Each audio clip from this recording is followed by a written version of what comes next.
ACL.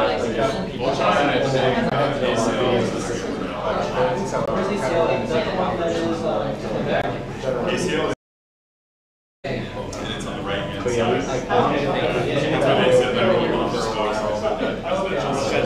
I know which one it is. I wasn't dedicated to time. We moved up my wife and started to read on here.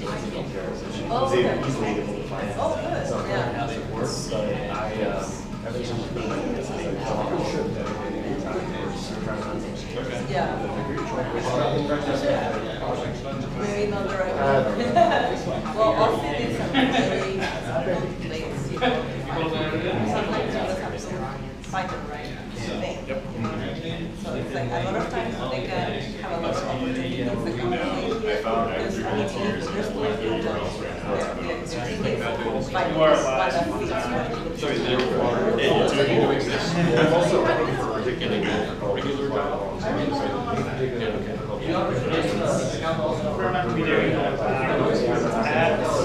looking to pivot over. That's it's a little hard to transition. You don't have that college but also it's not the recruiter that knows saying no, we're looking for somebody with a specific qualification. I work in recruiting and I can tell you on our side it's not it says no, it doesn't know that it is like you are just applying what does not have to do so and then why is it more kind of part of it. This is social somebody who has a lot of potential and wanted to find a college and really ask for their career. Yeah, I think this person would work. Yeah, I believe that trying to convince somebody else so I imagine the job, no matter what you get them to do. Like I know this person is going to go. Yeah, it's a tough but I've transitioned twice. Yes, my background is in education. I had advertising and radio, TV, and film. But I wasn't able to use my artistic because it was part. I was trying to do like either producing, renting, or something like that. But at that time, when I came here, the market was so small. And there was not enough work in that field. So I had to like stick with advertising and attraction. But then I transitioned. I got tired of the pressure of we got us pretty much ready to go. So I did interpreting and translation. I did that on and off for like, I don't know, 6, 7 years. And then I got tired of doing that because it wasn't going and I wasn't getting it. And then I decided, okay, what can I do where I can still talk to people? That's what I'm good at, you know. Make connections with people, build relationships, but I don't have to do that. So then I was like, so they were recruiting, you know. So I ended up working for a staff agency. And then I got this job called Enterprises, which it is not exactly recruiting, but it's kind of like a hybrid between marketing, branding, and recruiting. It's like an all-in-one. So my job is to find the best and then talk to people of other companies, tell them who we are and get them interested in applying to jobs. And then their recruiters are the ones I don't even look at the resume. My job is just to tell your story and then get you interested in applying to jobs. So they were looking for somebody who had that combination of experience, you know, and somebody that was afraid to talk to people, which is important. Yeah, so that's why.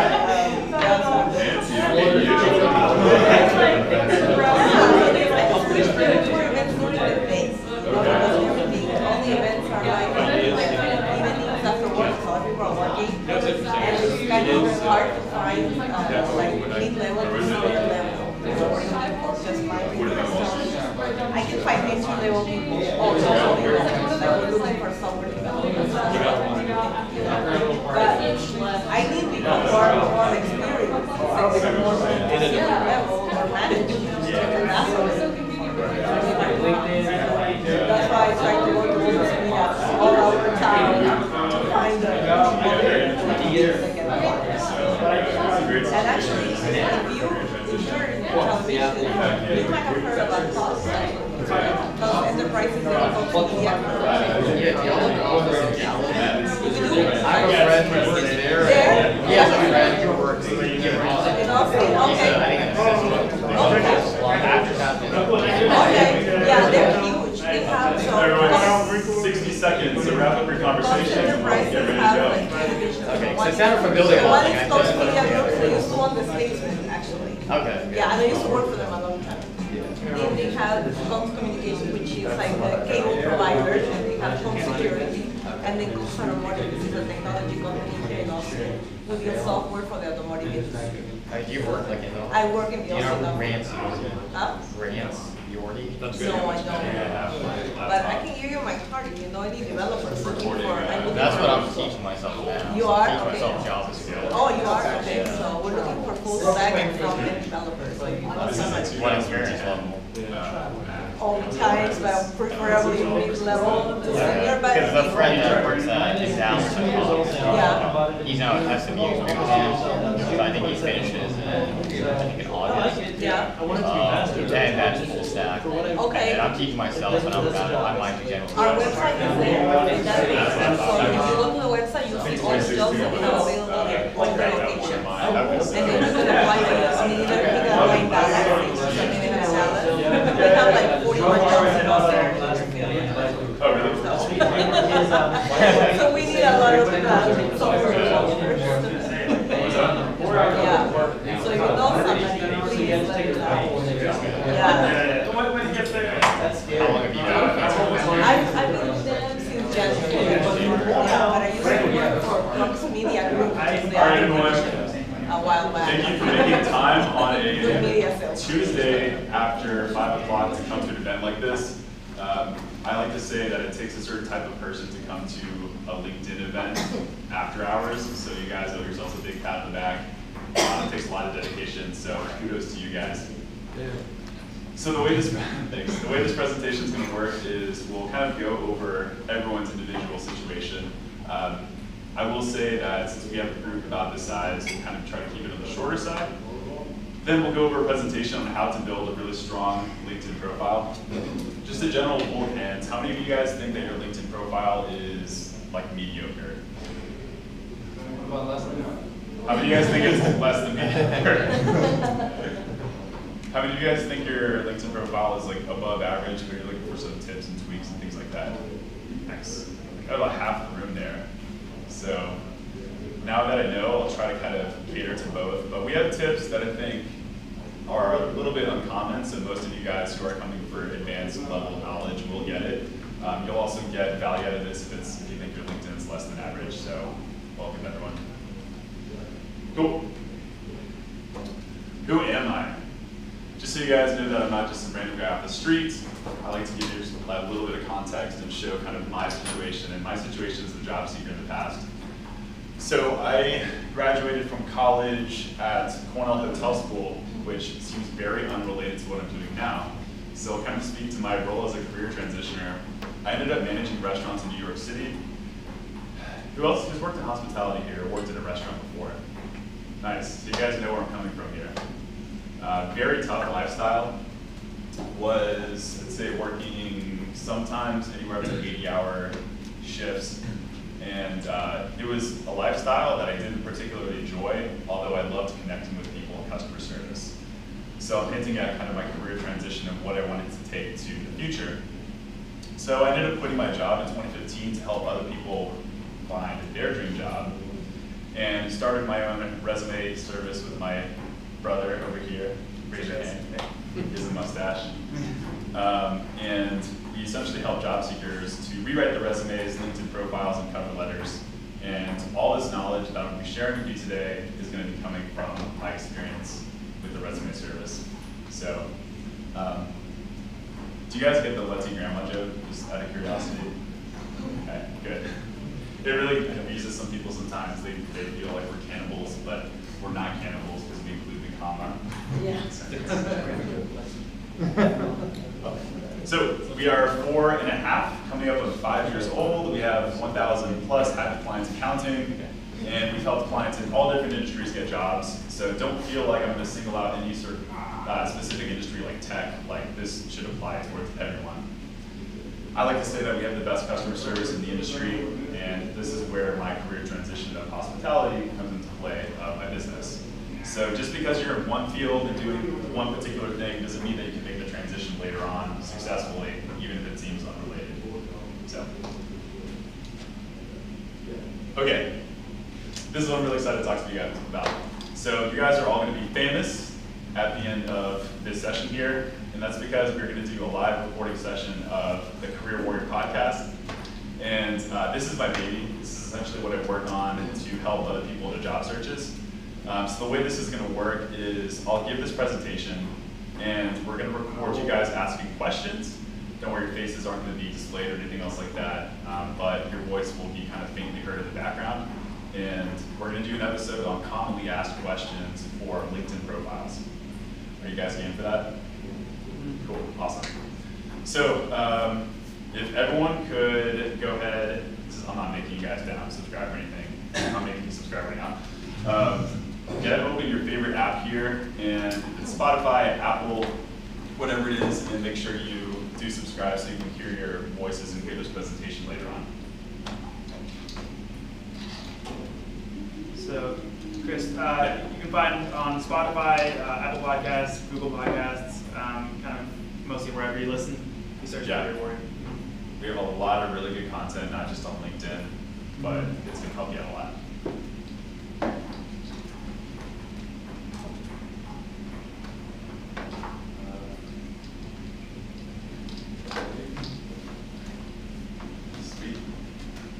Now that you all are executive producers of this podcast, since you're helping to provide the content, we can move on, and I'm really excited about it. All right. This is not going to be recorded or anything else like that, but I do want to get a sense of where everyone's coming from. So the way we'll do this is we'll start in the front here and snake our way over to the back. And if I can just hear what your specific situation is and why you're looking to improve your LinkedIn profile, that'll be super helpful. And I'll go with you to start. Hi, I'm Ross. So we moved down here about a year. My wife and I moved down here about a year and a half ago. She found a job right away. She's in healthcare, very linear track. I continued my job remotely for 8 months, and it was kind of 24/7. So I just decided to quit, which I'd never done before. Yeah. And now I'm still looking for a job 6 months, 7 months later. So, so where did you move from originally? In New York, actually. I'm curious what restaurants you were at. It was Tacoma. Oh yeah, excellent. Love that place. Yeah, I worked at all 4 of them. Moving from New York is, I will say, been a great thing. We were talking about this earlier, but it's also somewhat hard to get your feet, I'd say, planted in a location, and it's hard for job seekers when they move from different cities. And I'm sure a lot of people in this room and people in past events have been in the same exact situation as you. So, cool, thanks. Hi everybody, I'm Fanny, and we call Enterprises actually. So I'm here not to look for a job, but I'm actually trying to see if anybody is looking for work as a software developer. We're looking for software engineers, full stack, and front-end developers with technologies in Java, C++, React, and Angular. And if you guys are interested, I have some business cards and can give you some information where to go to find all the job postings. Awesome. We have a ton of quality people here, so you can't go to place. Yes. My name is James. I just recently started a new position with the company. Actually, 2 new positions with 2 different companies. And I'm just wanting to update my LinkedIn and get like good advice as far as like what I should put into them for my descriptions and stuff like that. Fantastic. My name is Luis Enrique Lopez, and I studied sound design in college and plan on working on entertainment-based media, film, TV, video games, and all that. And I haven't done much at all with my LinkedIn, so I just want to get started and then take notes on even more advanced tips and stuff. Cool. I love sound design. I would have studied the same thing about it. So like that's where like the podcast stuff comes into play, but I'd love to chat with you afterwards about that. So. My name is Alexandra. I studied illustration, and I just moved here a few weeks ago, and I'm looking for a job in the entertainment industry. And I heard about this meetup, and I thought that it would be a great place to learn more tips and advice on how to make my LinkedIn as polished as possible. Nice. You moved from Atlanta, right? Yeah, from Atlanta. Cool. Great city. No. Hi, I'm Andres Sanchez from Puerto Rico, but I came from school with her in Savannah, in Georgia. I also studied illustration, and I'm looking for either entertainment work or advertising, that sort of stuff, where I can like pull out my creative shots. Awesome. That's cool. Hi, I'm Sarah. I am a freelance writer and editor. I'm here because my LinkedIn is way past due for an update. Nice. I'd like to get it to a place to hopefully attract some more clients like around this summer after some big projects run out. I also sometimes work on clients' LinkedIn profiles, so I'd like to do a better job for them. Oh, cool. That's great. I actually went to a recruiter's LinkedIn workshop myself, and I was like taking notes, like, what do you know that I don't know? So, yeah, cool. My name's Jeff, and I did quite a bit of work on my LinkedIn profile in late 2017 after a layoff at AT&T. And so I'm back looking for new opportunities now after about a year of it, also a startup. So just make sure that I'm up to date and that it's all focused on the kinds of jobs I want, which are writing and content and editing type jobs. So let's make sure that passion's there. I'm focused on that. Cool. Great. I'm Dev. I was in New Jersey the last 7 years, and then I worked in politics in Jersey, kind of got fed up with it. Decided to Why'd you switch. get fed up with it? Just curious. Everything. Well, I grew up in Dallas, so I was kind of sick of the East Coast, and then I guess I kind of got like my dream job, and once I got it, I was like, this is not what I expected it to be. And then, especially in Jersey, there's like, it's very bureaucratic, and there's a lot of corruption and stuff, and I was kind of like, I don't want to do this. Yeah, so it's just like a lot, and I was like, I don't want to do this my whole life. And it's also like working like 12-hour days and Yeah. stuff. And I was like, yeah, so I moved down here 7 weeks ago. I'm switching careers. I'm trying to get into software development. So I'm teaching myself, and I have been for about 3 months now. Yeah. But I haven't really checked. Like I don't. Go to the coding schools. They have a lot of coding schools. Yeah, so I got into like SMU's boot camp, got into UT's boot camp, and then I'm thinking about General Assembly's boot camp.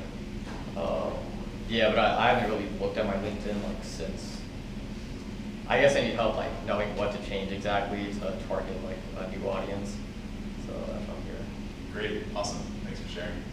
What about you, sir? Good evening, I'm John, and what a small world. I was born in Manhattan, and I live just west of Asbury Park, New Jersey. Get that cheese pizza at 3 o'clock in the morning after the boardwalk up to partying at the Stone Pony, right? It's very specific. Cool. Anyway, my elevator pitch is I'm a passionate scientist and astute businessman. My territory was the entire Northeast, the entire Southwest. The last company was Analytical Chemistry Testing Services, focusing upon the environmental industry. Everything's cleaned up, there's nothing dirty anymore. So, I do have experience in the gas industry, atmospheric, chemical, corrosive, liquid, without moving away from Austin. My roots are here. You know, I've moved around a lot. So, I have LinkedIn, Indeed, Monster, ZipRecruiter, get phone calls, and I think it might be aiming a little bit too high. I'm doing a shotgun approach, I think, with my LinkedIn. I'm just doing too much overwhelming stuff. So I would like to learn here. I think I read to make it attractive to recruiters. Because I know there's a little switch in there for LinkedIn to make it visible to recruiters. Right. Yeah. Oh, I'm here to learn. It's fantastic. Yeah, being targeted is, it's tougher to do on LinkedIn versus like a resume, right? Because you can create like 10 different versions of your resume, but you only have one LinkedIn at any given point in time. So it is interesting to look at how targeted you want to get with your LinkedIn, and we can definitely talk about that as well if you have questions about it. So cool. Thank you. So my name is Frank. I didn't come from Manhattan. Actually, I grew up in upstate New York. I didn't come from Manhattan, but I've lived in Austin for 25 years. I was a vice president and general manager of one of the major semiconductor companies here for a long time. So we just, actually, the natural progression of things, we built that up to a $2 billion company and got acquired, and so Oh, wow. that's what happens to us. That's what happens. Anyway, so it's been interesting, because I'm taking my experience and looking to pivot it. I've been working with more startups and things like that now. So I wanted to learn more about updating my LinkedIn, see how that looks. It didn't even exist when I started. Yeah. So sorry if I missed it. What places were you, or what types of jobs were you applying for? Oh, well, everything for regular jobs I'm applying for are all kind of vice president, general manager, those sorts of jobs. Cool. Awesome. Thanks. Which there aren't a lot of, by the way. It's tough. How are you? Hi, I'm sorry I'm late, first of all. I'm really sorry for that. My name is Ana Sofia. I'm from Brazil. I graduated in business school, and I always worked on making my own business someday, and I ended up doing that. I built a flower shop in Brazil, and this flower shop, I used recycled flowers from weddings. So it was like an idea that I had, and it turned out as a profitable business. And then I got married with a person from Austin and moved to Austin. So now I'm starting I want in the future make my business again. I don't know what kind of business, but I do want to have my own business in the future. But for now, I need to understand the culture, get used to the US. So I'm applying for positions of sales because I like interacting with people, and marketing. That was one of my favorite parts in my business, all the marketing sides. And yeah, this is it. So I'm using LinkedIn. I am sending messages to recruiters around Austin. For sales and marketing positions? Yes. Okay. And then I live in downtown, so I would like to work in downtown. So I am looking for the companies, what openings they have, and then applying for the positions. And it takes a while because every position they're gonna apply, they ask so many things. Yeah. And my cover letter is awful, so I don't know if you guys have any chicken cover letter, that would be amazing. Yeah. Written a lot of blogs, and there's a cover letter podcast episode if you're interested. But yeah, cover letters are more, I'd say they're good for explaining your why, because I think the resume shows your chronology, where you came from. But cover letters are, I think, a really effective tool in showcasing your personality as well, things like that, especially for sales and marketing. Yeah. I mean, you need to show that type of stuff. I need a good one then. Yeah. Cool. Thanks for sharing. It's a good idea, though. Selling flowers from. Thank you. Thank you. We can talk more about that later. I have an HR background, and I'm also involved with recruiting for a company. I like to. I'm looking for a job in recruiting or HR. Mainly HR, but I don't mind doing recruiting because I make a difference, help people, connect people, find jobs and stuff. But mostly I'm in a startup business called BetterLinked. BetterLinked for short is a pre-revenue. It's to help transitional veterans to find jobs. So that's how it is. So right now I'm networking. Nice. And I just got a couple companies like Paramount. My friend is a Marine chief in the West Coast, so Paramount just jumped on board. And I got Charles Schwab to jump on board. So just connecting with jobs just to build my company. But also at the same time, I like to, while in this pre-revenue stuff, I'm looking for a full-time job position also in HR or recruiting. So I'm pretty knowledgeable about it. I'm pretty knowledgeable about resume writing. My background is military. I'm a Marine veteran, and I work at the Department of Veterans Affairs and Human Resource Recruiting. And it get way too political with the government shutdown, so I said, you know what, I'm go to the corporate side and stuff like that, so that's the reason why. And I'm always networking. And also I'm an ambassador for ESF, Enterprise Sales Forum. You can come join me. I can share you once we connect on LinkedIn or something like that. You can come over there. We meet one Thursday of each month. You can either at whoever hosts us around downtown. Google normally hosts us, Facebook hosts us, different companies host us. But it's mostly sales professional. If you're a sales professional or you're marketing and want jobs from there, people always look at that. I can help you that over there also. But my recruiting firm is mainly geared towards to veterans. Cool. I would say like one of the best benefits of coming to an event like this is the content's it's great, whatever, but it's happy equation. It's like meeting other people in the room who might be able to help you out. So we'll have a really cool little activity at the very end to help out with that. We like to do this thing called LinkedIn Party, where it's an app on your phone, a setting on LinkedIn actually, to where you could actually engage and connect really quickly with people. So have a cool opportunity at that at the end. So.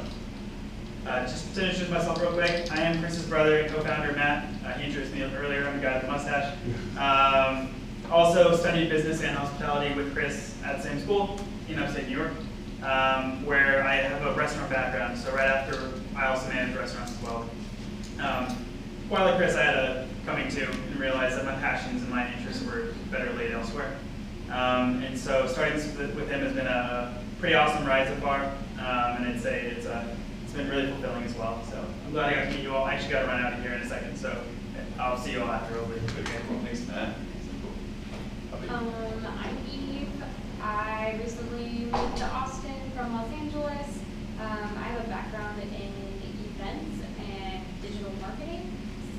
Kind of different, but they go together.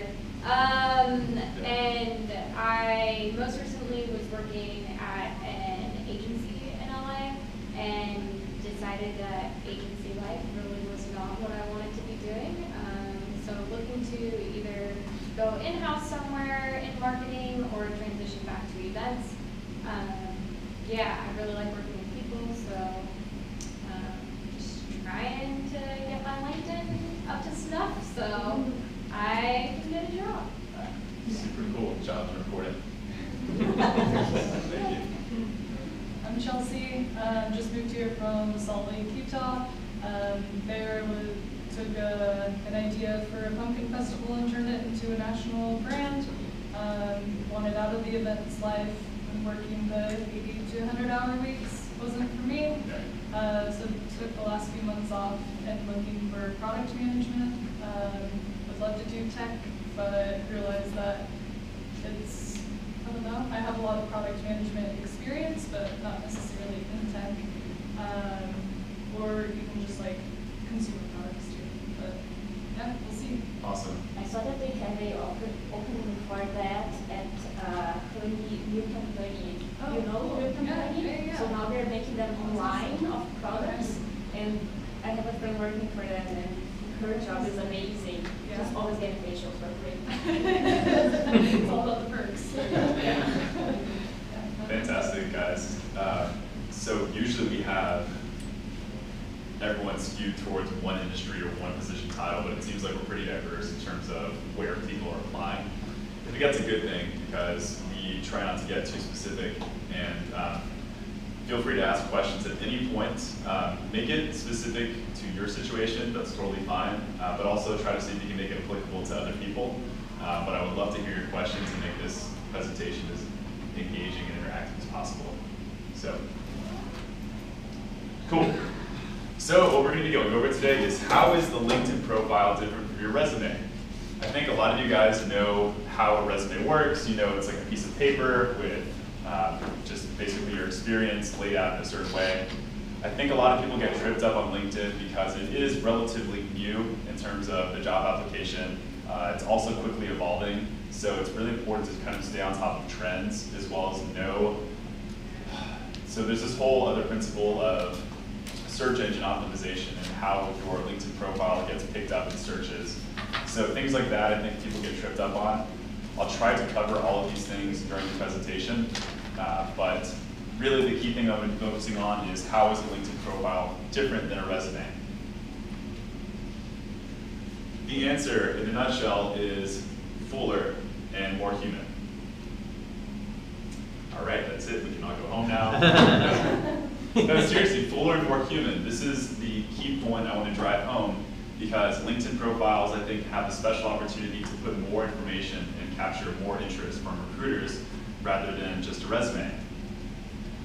Just so you won't forget, here's a picture of a full human so you can burn it into your head and not forget after this presentation. I regret putting this picture on here, but there's another, possibly grosser picture of a full human.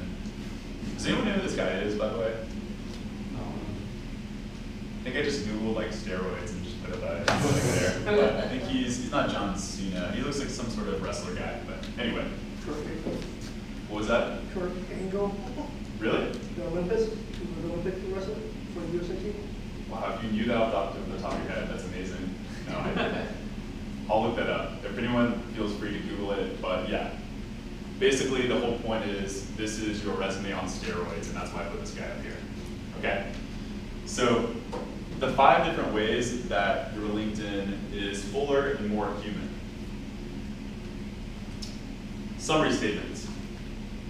Supplemental information, headline, visuals, and connections. And I'll also send this over to you guys in the form of slides, so feel free to record whatever you want, but don't feel like you have to get every word down. But this is the core anatomy of a LinkedIn profile that I think a lot of us have opportunity to improve on, so we'll go through those things. So number 1, the summary. My belief is that the summary should take up as much space as possible. So can I get a general sense of the room here? How long is everyone's summary here? 1 sentence. 1 sentence? 2 paragraphs. Anyone longer? You got 2 paragraphs? Okay. Anyone else have longer than 2 paragraphs? How long is yours? Fill it up. Fill it up? Okay, we're getting there. That's along those lines. Does anyone else have a completely filled up LinkedIn summary? Okay, because that's semi? Okay, that's what I'm going to be actually recommending today.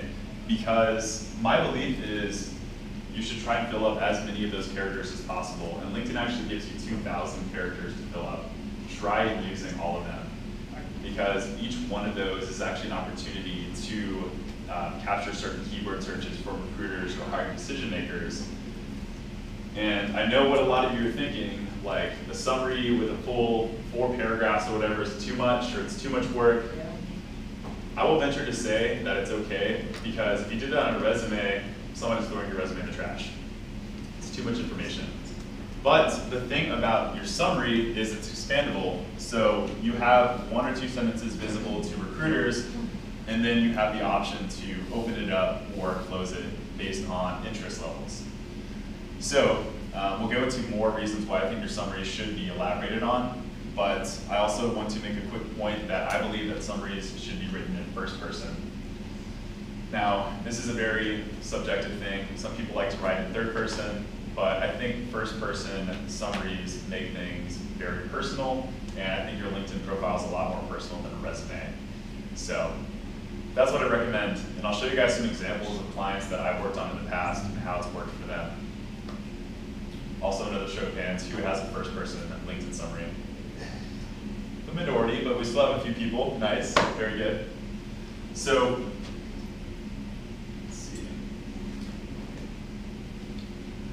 Is your advice though on the header block on your resume, since you do the resume writing as well, is your advice there though is not to be in first person, right?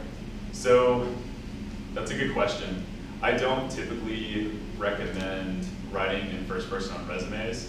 It depends on the company though, because I've worked with certain clients who have been applying for very like creative type companies who are more, let's just say, a little bit more on the creative side.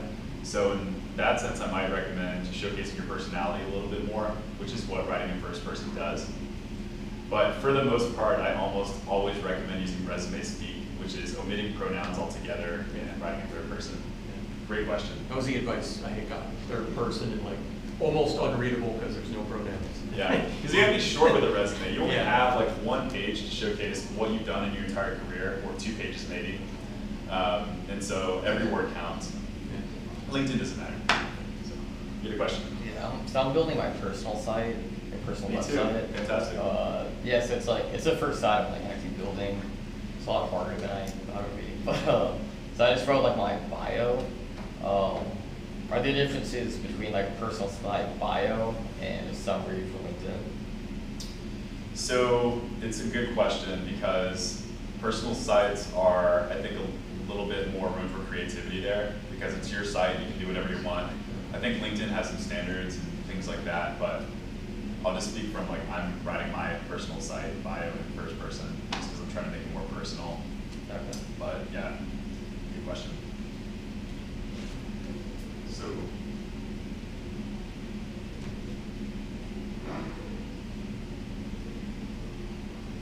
so it wants to be fussy with me. So what I'll do at the, when I send you guys the slides, is I'll send you guys some standout LinkedIn profiles that I personally worked on.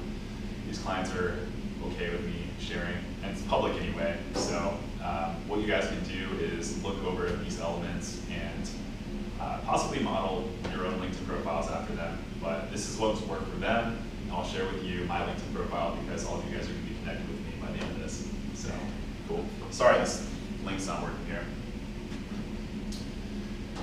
Okay, so let's do a little exercise here. I think a really tough part about writing your summary and making it filled out is the fact that you don't know what stuff to put inside there. I know because I've worked with clients one-on-one and they get kind of bogged down on what to include. So let's go ahead and shout out some things you think might be good to include within a summary, and I'll let you know what I think about them.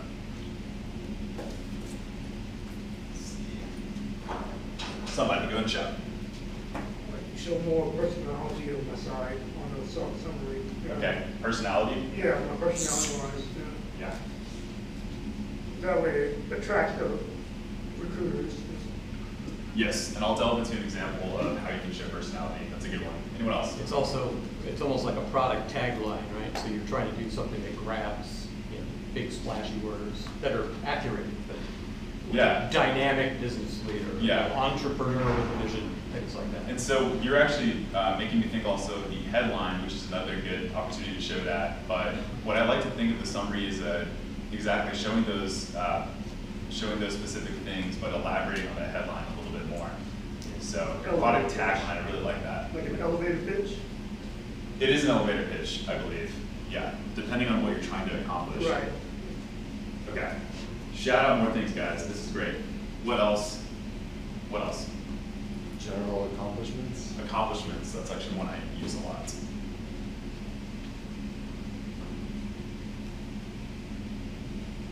Okay, what else? Interests. Interests? Okay.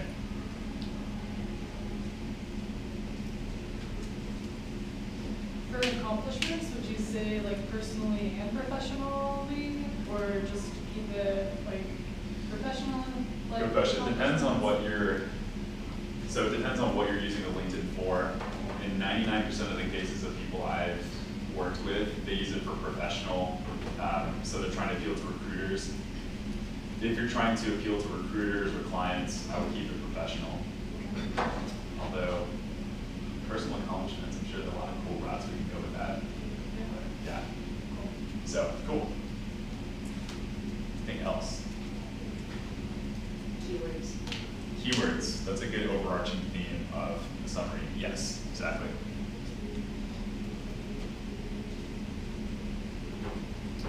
Okay.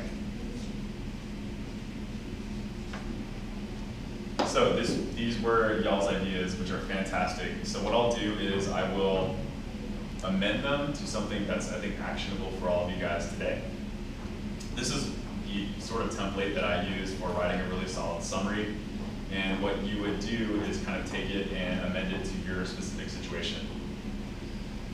Don't think that you have to include all these things, because in some cases it just doesn't make sense. Sometimes like forcing out accomplishments doesn't work if you're in a particular industry or if you're just starting off in your career. Sometimes you have to go different routes, and that's totally fine. The first thing I like to do is write a leading sentence. So the leading sentence is basically an overview of who you are as a professional. So for me, I say something along the lines of, I'm a certified professional resume writer with experience working with 1,000+ clients. So right off the bat, I give people the perspective of who I am. Now remember, who am I trying to tailor? Who do you guys think I'm trying to target with my LinkedIn profile? Just with a guess. Customers. Yes, exactly. So that's what I use my LinkedIn profile for clients. So it's really important always to think of who you're trying to target. So right off the bat, I say I'm a certified professional resume writer and what I typically do. So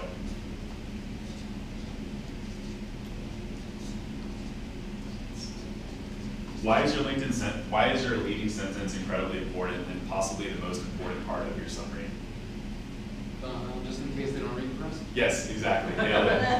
Yeah, exactly, because you have something like this that says read more, and so you want to entice them enough. It's like marketing 101. You want to entice them enough with just some carrot on the end of the stick that says, hey, I want to keep going and I want to read more. So I think your leading sentence has got to be solid. Spend a lot of time thinking about it. However, don't procrastinate. That's like one thing that I hope not to get people to do, because I'm like, you have to build this beautiful LinkedIn profile, and like no one takes action because they think it's like this huge, complicated thing. Like, put something out there. Make your profile crap at first, and then fix it. I'm not saying to make your profile crap, but you know what I'm trying to get at here. Okay. Other things I like to include are core competencies. That's one of your best opportunities to capture certain keywords that you're trying to target.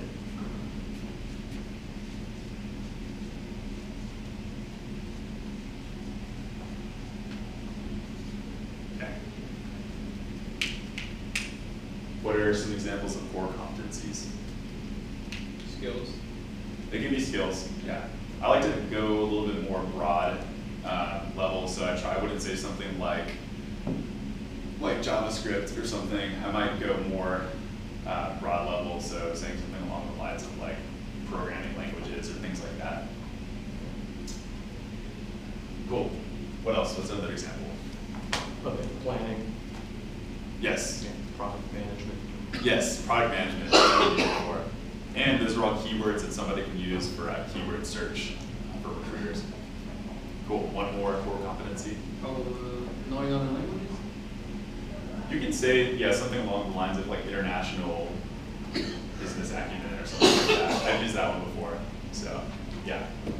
Okay, you guys are also alluding at different things, but I think skill set is another good one.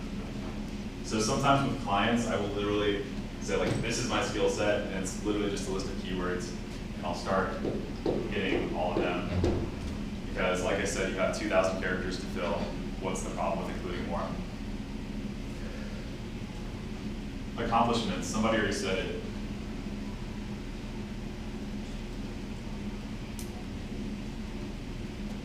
With accomplishments, I'm the spaz, guys, I'm sorry. I like to keep it to 3 things. I don't recommend accomplishments for everyone. Usually for people who are a little bit more seasoned and trying to appeal towards a specific audience. I think it's really hard to put accomplishments if you're a career transitioner or if your industry is not very, say like, so like sales and marketing, it's very like outcome dependent, like results oriented. So you want to show like, volatile, that too. Yeah, so you want to show basically that you're able to take a certain metric, but certain industries are a little bit harder to show accomplishments, so I may not recommend that for everyone. But nevertheless, I think it's good. I typically don't write interests, but just because it's something that you can include in other parts of your LinkedIn profile. But if that's something that really speaks to you and you think it's going to help you in your job search, have at it. Let's see. The big one that no one mentioned because it's kind of out of left field, but it works really well, is your CTA. It's a marketing term. Can anyone tell me what your CTA is? I think I talked to you about this earlier. But Call to action. Call to action, exactly. Why would I want a call to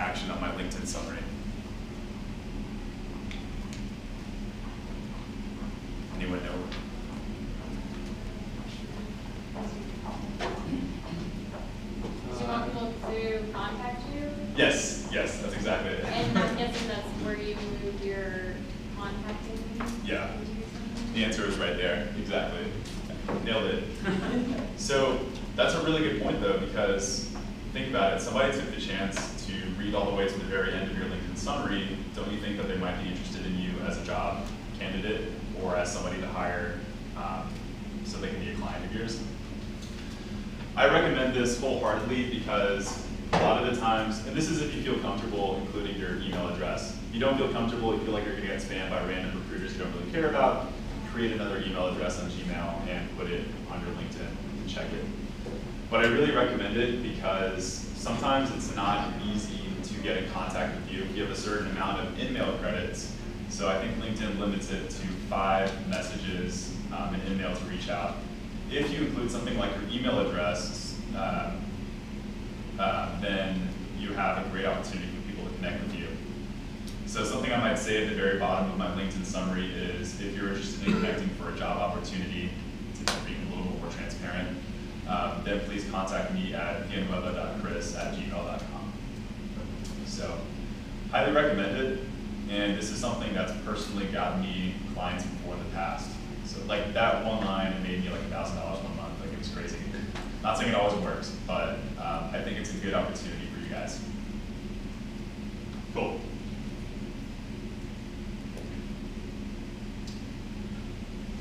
Try. It's really annoying that I can't show you guys the LinkedIn. Oh, come on.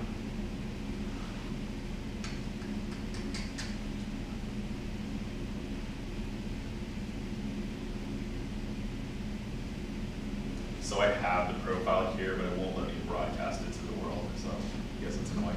I'll share it with you guys after this. Perfect. Any questions on the LinkedIn summary before we move on to the next one? Cool.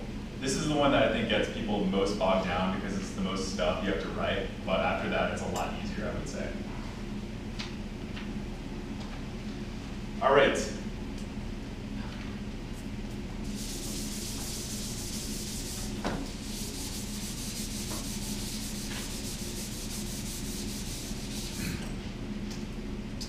Number 2, supplemental information.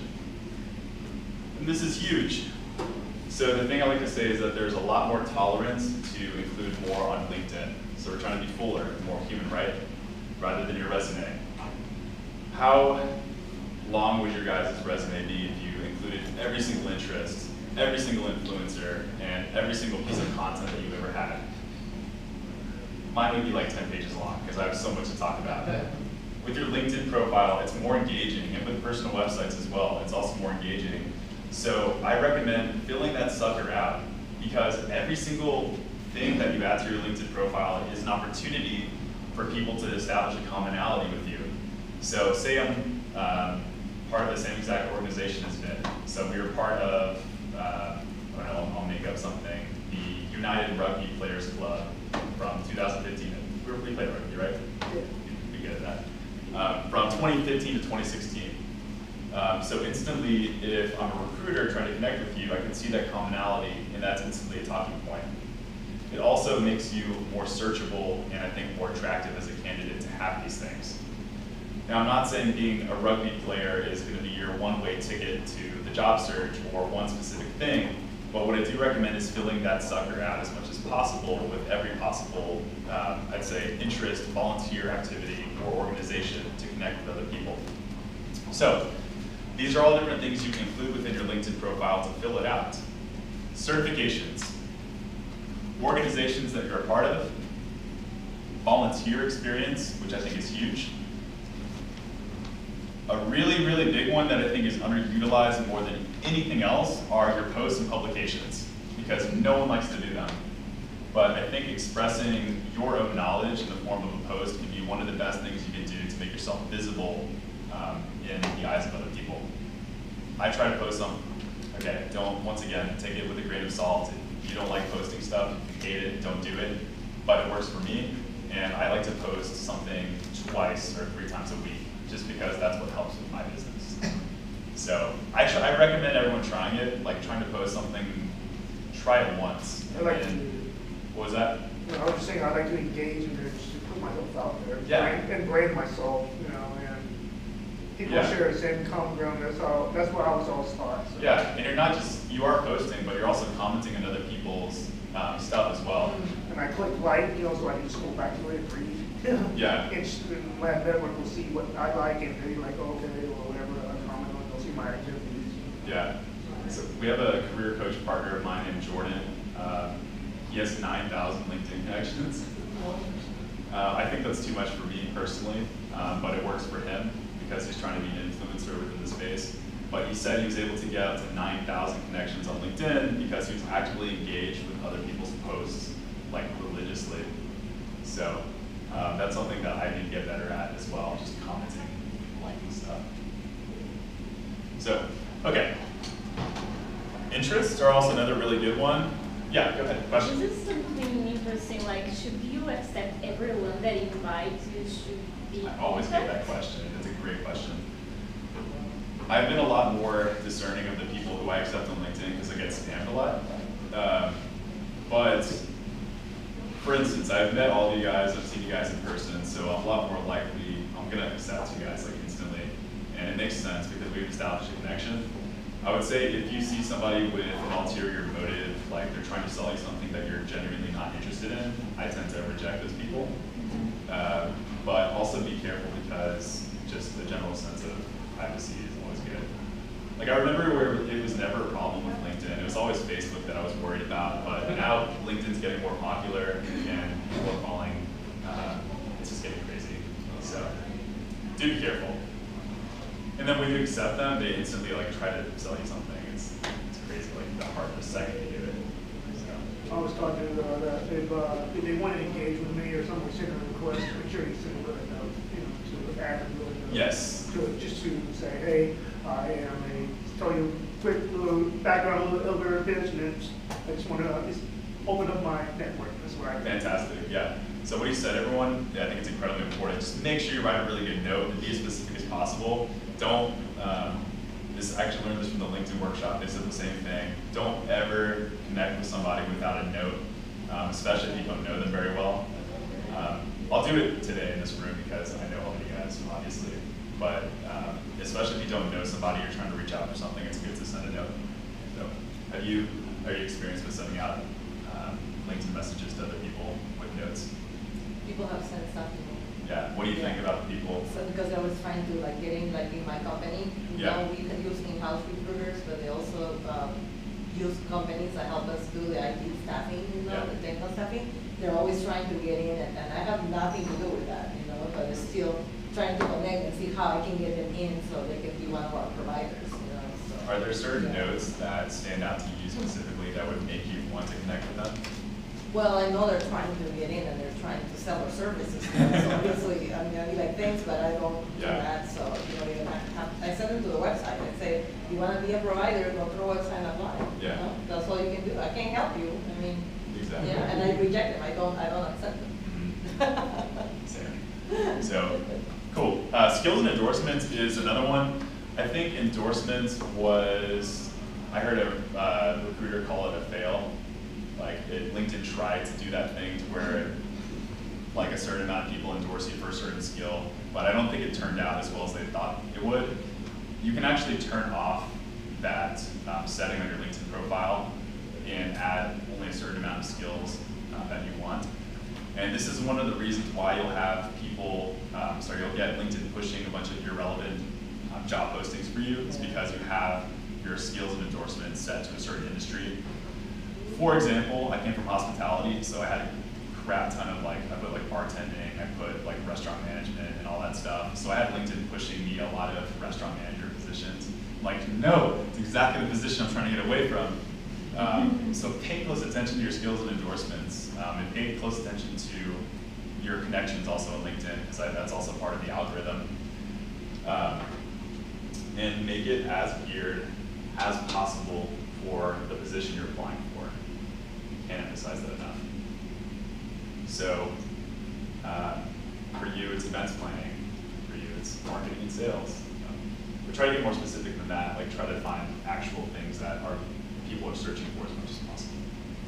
Any questions on that? I have a quick question. Yeah. You mentioned making your connections relevant for positions you're applying for. So in that example, if you're looking for a job as an events planner,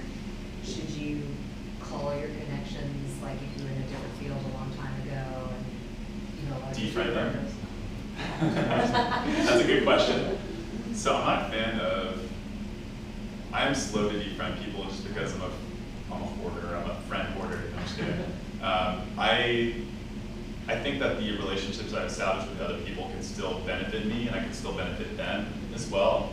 So I'm not necessarily quick to unconnect with people unless I know that there's no chance that, you know, they'll be helpful. Or if they clog up your feed with irrelevant information, that's also really annoying. But I do make a point to connect with as many people as possible within my field, my industry, because that'll help you a lot with that. That makes sense. Yeah. I mean, yeah, go ahead. Oh, I was going to say, would it also help you show up in the search results if you were following more influencers in the space that you want to be hired in? That I don't know. So, yeah, so I feel, because like my strategy now is like commenting now on what influencers post, which makes you show up on other people's feeds. But just by sheer connection, I don't know, it just, do you think it is? What's that? What was the question? So she asked if you follow, like if you're following an influencer, would that help you get certain job postings like pushed your way and get like relevant attention? That's what you're asking, right? Yes. Yeah. I've never heard that before. Never heard that. I'd be curious to see if that's true. But I do know commenting helps. So. All right, moving on. Influencers we touched upon. Your education, I think that's a pretty obvious one, but you also want to make sure that you have your education section filled out. And also the groups that you were part of at school is really important. Fraternity, sorority, that's an example, but that's also a way to establish a commonality. Eagle Scout? Eagle Scout? Sure, yeah. I think that's good. And it's impressive too, sir. So, cool. Languages, I think somebody touched upon that earlier. I think languages are something that should be filled out in a LinkedIn profile as well. All right. Who can answer this based on what we just went over here? Why is having more supplemental information help on your LinkedIn? Help of the more human aspect. Yeah, exactly. Engagement, beautiful.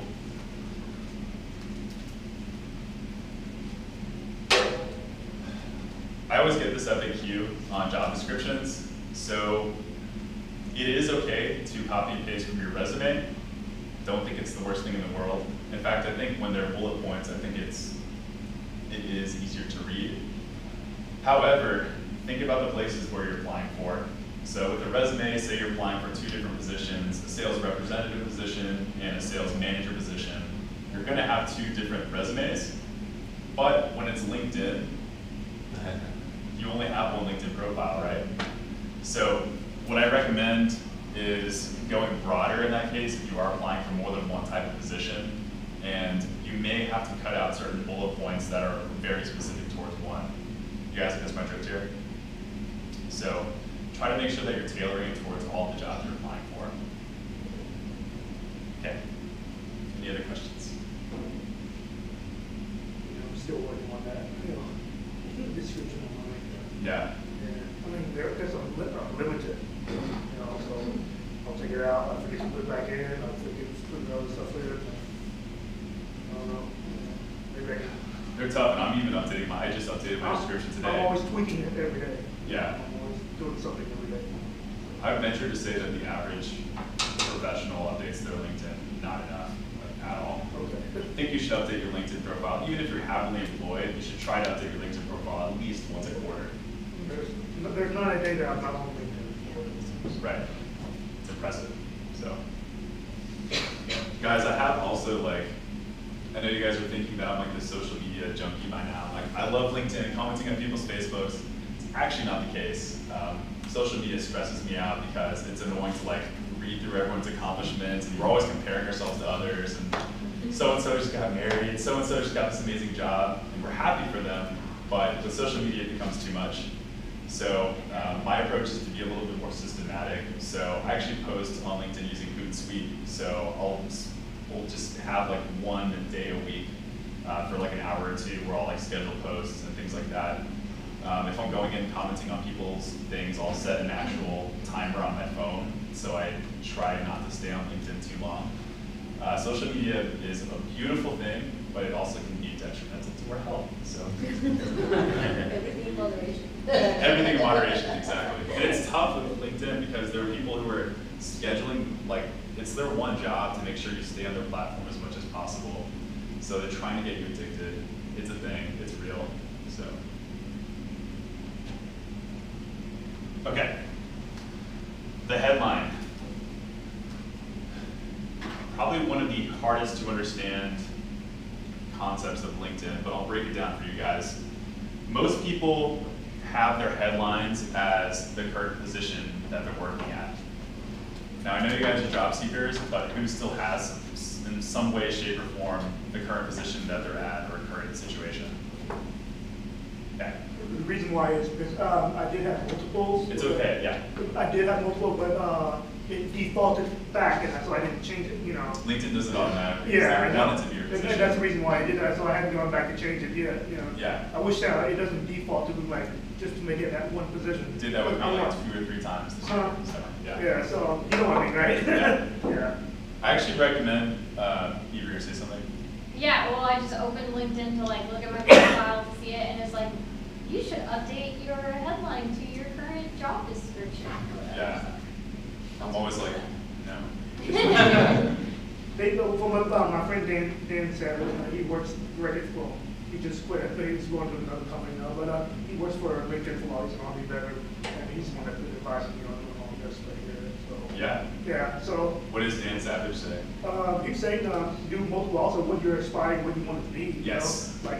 Like, me, for example, if you were to see mine, you'll see that one I just discovered, but prior to that, I had human resource, HR generalist, recruiting. Yes. And then also you want to break into the lingo, like Google, for example, when Facebook had their HR is known as people operations, so I put people operations or people services, so they know that I am in the human resources department or recruiting department. That's why I want to make sure that I cover all the aspects. Yeah. That's what Dan Savage told me to do. Well, the issue, like what he's saying is I think spot on, by the way, but the issue with just having your past experience or whatever position you're at as your headline is it limits you to where you're at, not where you want to be.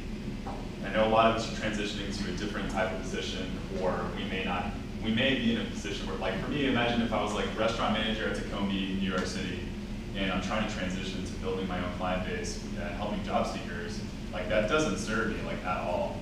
So like the concept is to be as forward-looking as possible, and also I think keywords are a thing that you touched upon that I think is incredibly important, because your LinkedIn headline is a good opportunity to pick up on keyword searches.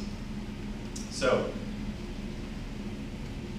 I believe the headline should be captivating while demonstrating value. And the reason I really believe that is because if a recruiter uses a search using LinkedIn, not ProFinder, it's LinkedIn Premium, but for recruiters, what they can do is get very targeted in terms of how they want to search for candidates. And so what they'll do is they'll type in a certain keyword query, and you'll get a whole bunch of different profiles that get pulled up.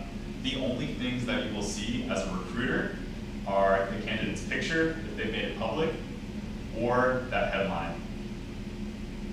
So based on, that's your carrot at the end of the stick again in this situation. So with that situation, you want to make sure that your headline is enticing and really captures attention.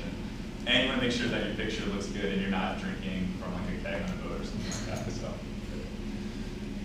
that. So I tend to go 2 different ways when I'm writing LinkedIn headlines. Since I don't have a I'll just write it out visually. First way is the way that you were alluding to, which is the keywords-oriented approach.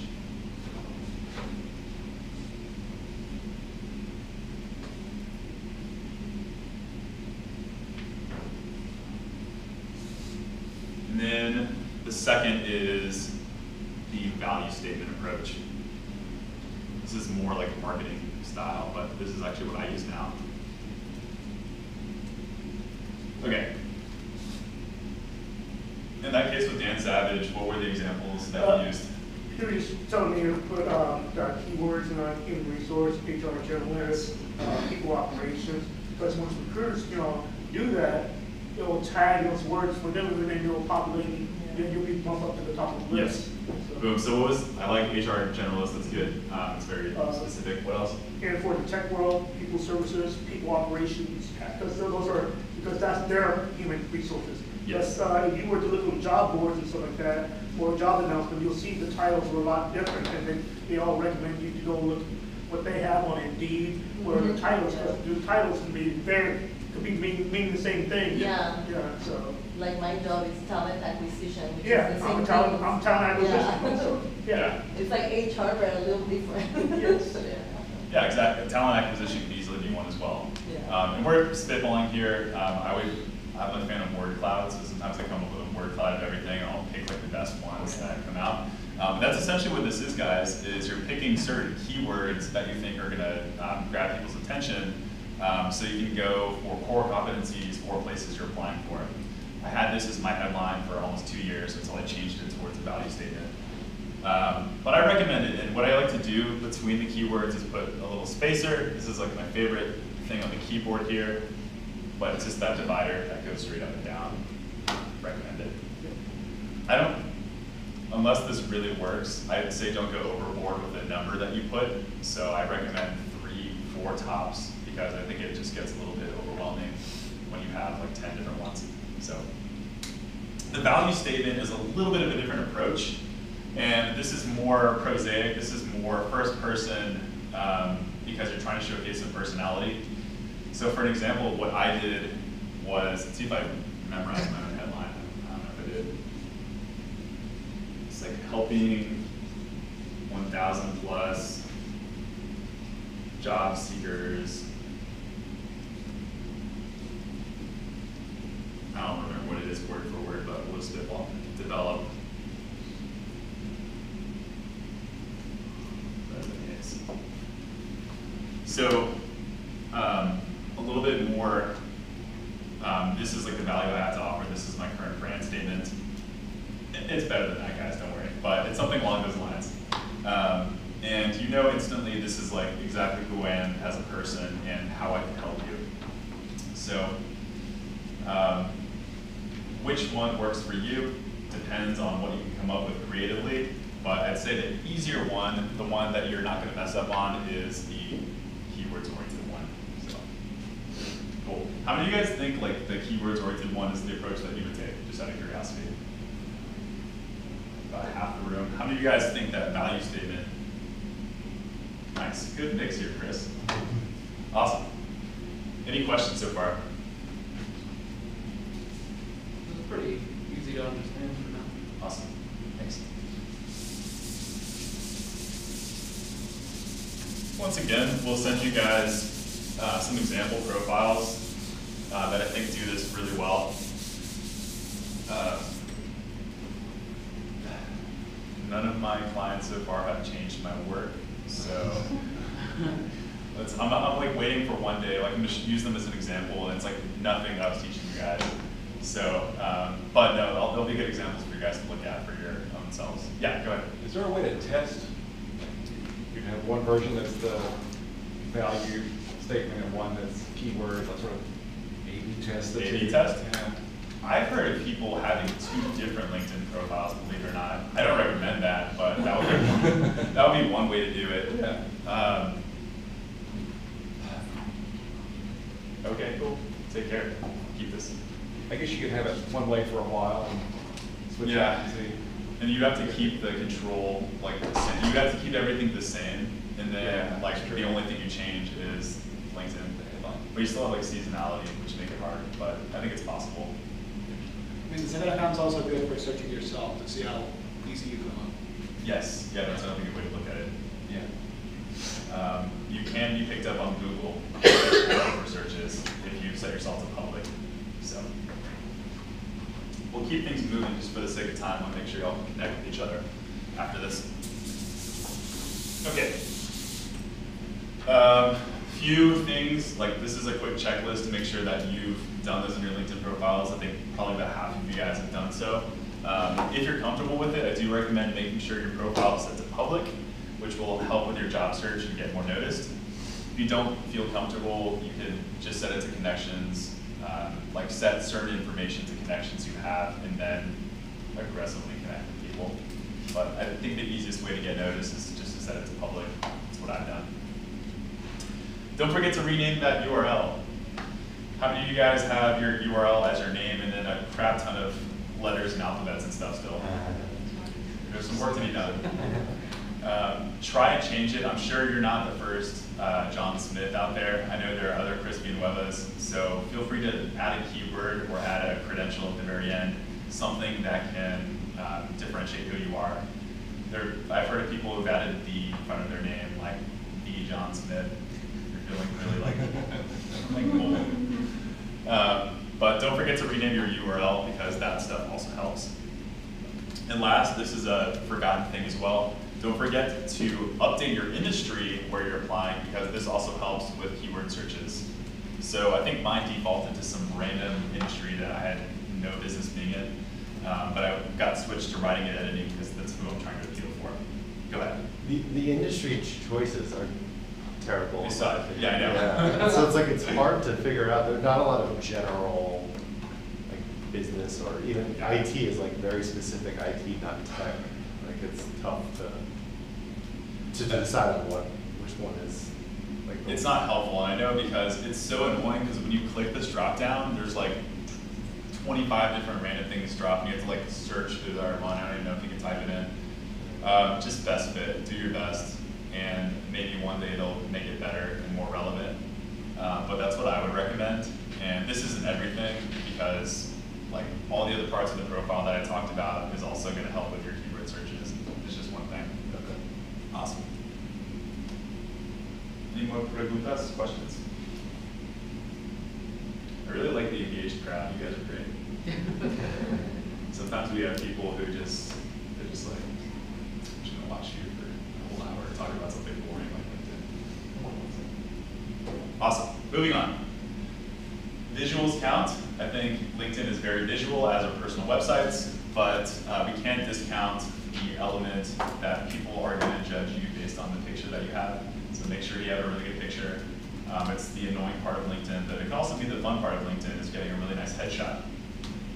So I also recommend, in addition to having a really strong headshot, is including company links in your job description. So don't just type in the company name, make sure it's actually hyperlinked to a real company, so that way that logo pops up and your profile looks better, and you're more likely to get picked up on keyword searches, once again. I got a question for there. Yeah. I see some people attach what they're writing to stuff, and sometimes a resume. Is that?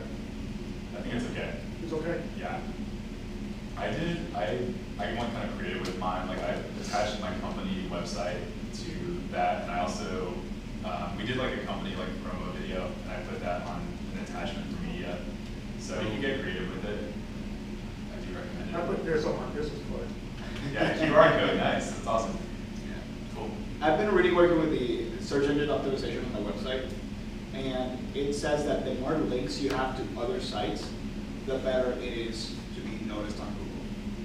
I believe it, yeah. Yeah. And I work on SEO for my blog team, and I've also heard the same thing. I don't know how it works for LinkedIn though. That's a good question. I would need to know more about their algorithms. But well, probably to show up on Google itself. It probably helps too. oh, to show up over Google. Yeah. Yeah. That's an interesting point. I've actually never thought of that. That's cool. Yeah. So there are also other factors to like how you rank in Google, I know, which is like probably how many connections you have, to be honest, and things like that. But I'd be curious to see what makes you rank higher in Google.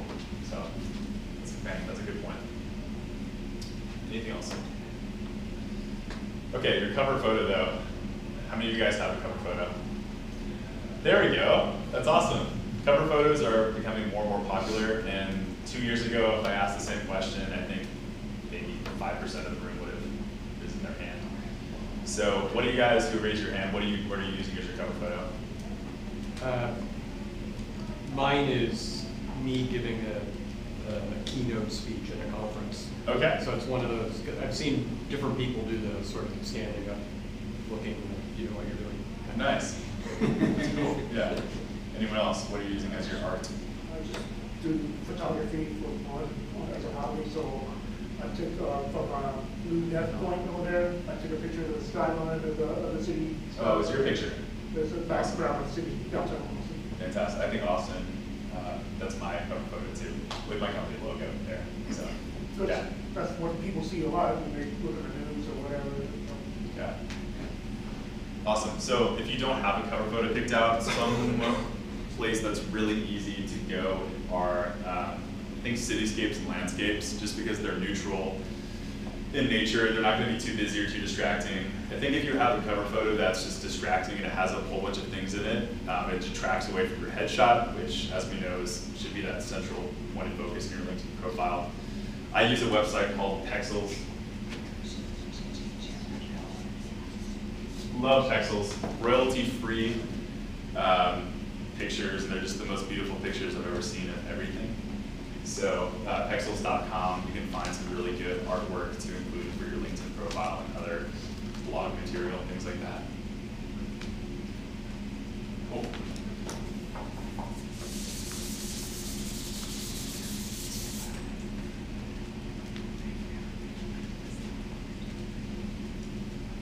Last point. Connections count. That's why all of you guys are in the room today, and this also has a really good point to make about your LinkedIn profile just getting fleshed out. So what I tell people, social proof is real on LinkedIn. I think one day, 5-10 years, maybe resumes are gonna die out. Maybe it's gonna be all on LinkedIn. I'm already hearing stories about recruiters who are just exclusively looking on LinkedIn profiles to search for candidates, and they're not even looking at resumes till like the interview stage. So I really believe that the connections you make on LinkedIn are incredibly helpful and to help out with this. I recommend adding everyone at a professional level, because you never know if they might be able to help you out down the line. I had a random guy who I was a classmate with back when I was in college. I reached out to him and I didn't talk to him. Okay, you gotta talk to these people. Don't just ask for something if you need something. But he still was able to help me with helping to secure an interview with one of my clients. So I recommend watering your garden, so to speak. So staying connected with people, like you're liking their post or commenting, and you're offering them value and they're offering you value in return. Like that's the beautiful ecosystem of LinkedIn that I'm trying to depict here. So. I go mine was I was told with Dan Savage, like, because I'm a veteran, okay, so I have a veterans network, okay, but also now they're also in they may be following the same group, so there should be no reason why I should not be able to connect with them. Yeah. If I want to meet them, engage with them, see what they're doing, same thing too. Exactly.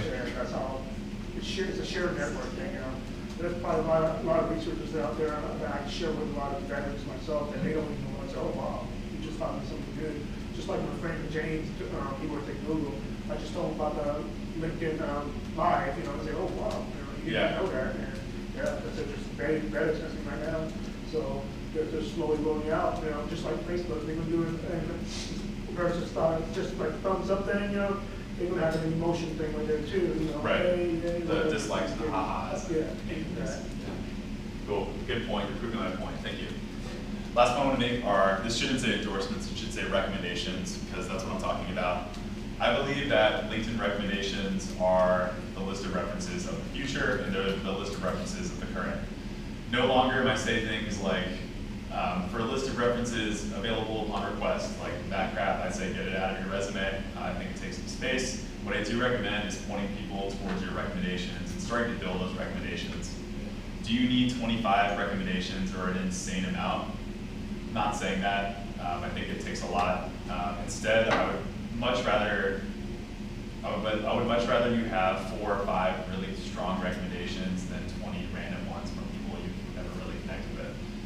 So don't be afraid to ask for recommendations. They can be really helpful in your job search. Yeah. Does it look weird if they all come from like the same 2-week time period? Because they're kind of. I've gotten that question before. To be honest, I wouldn't really be worried about it. And like organically, you should be trying to spread it out over time. It's fine, honestly, if you get like 2 or 3 all within the same week because you went on a LinkedIn recommendation spree and you just reached out to a bunch of people. But do try to build it up over time so it's not So your recommendations are also fresh too. So good question. Yeah. That was going to be one of my questions for you. So you do think they're valuable? For sure, yeah. Okay, For because I sure. know myself, just looking at other people's LinkedIn, every time I'm looking like, okay, somebody I have no idea who they are is recommending this person. To me, it was always, I think it's better than vouching for yourself, which is what a LinkedIn pretty much is. True. It's like not only are you saying like this is what I have to offer, but having other people vouch for you, I think, at least takes it up to like another level. So. And then you can see also who is recommending, right? If someone with, I don't know, a position in a company that is relevant, or if it's just a random friend, right? Yes. Yeah, you can see the relationship, and you have to actually put your relationship when you're sending a recommendation to somebody. So, yeah. Is there any bad side for the person who is giving the recommendation letter? I don't know. Let's see. Like, I have a very good recommendation letter that I had from someone that is VC of a company, and would be bad for me. He's the owner of a capital venture company. Okay. Would be bad for me to ask for him to put that recommendation letter on my LinkedIn. So what was the relationship between you and this person? I worked for him. You worked for him? Yeah. So why do you, sorry if I misheard you, why do you think it might be bad to? I don't know. I just don't like asking things for people that, I don't know, they wouldn't like to do. I think Maybe I think like most you would people- think like, okay, if I do that for her, everybody else would start asking me to do this. I don't know. Yeah, I Does it think. make sense to you? Let me send you a YouTube video I made on how to not ask for a recommendation on LinkedIn. So I think that might be able to answer it. I think it's okay. I think most people need to be more bold about asking for recommendations, because I know I'm the same way. I feel like kind of uncomfortable. I'm like, oh, this is kind of weird. But don't be like, especially if you have a good reason to have a recommendation and be like, hey, I'm trying to build up my LinkedIn profile for my job search or for this and this, and I'm trying to get recommendations. I think it's okay, especially if you do have a relationship with this person. It's a lot easier. So people should err generally more on the side of not being afraid to ask for recommendations. But yeah, I think it can cross a line when like you just don't know the person. So I'll send you that video. Yeah, go ahead. So with that line of thought, how far back would you go? Like in your case, would you ask for recommendations from your hospitality days? Good question. I would actually say no, because I'm trying to be more targeted for job seekers, unless it speaks to my overall how I am as a business leader and how I am in terms of building a business. But then again, I don't think it would be that relevant. So what I would do is start targeting my clients, which I have, and targeting people who I've worked with and partners and things like that. So I would go for that first rather than my hospitality past. So great questions, guys. Great content, I must say. So thank you. In summary, these are the 5 ways your LinkedIn is different, and I'll send you these slides afterwards so you'll have everything and you'll be inspired to take action. So it's your fuller, more human summary, more supplemental information, your keywords-oriented headline or value statement, solid visuals, and those connections that you all make. So this concludes my presentation. Thank you all for coming. We have one more part, which is our LinkedIn roulette. Okay, no, I'll take a class. Thank you. That's why I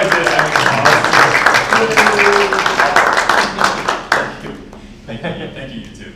Okay, so we have, before we do the LinkedIn Bluetooth party, which we're all gonna connect with each other on, let's see if I can pull up your URLs here. I hope I can make it work, even from my phone. Come on.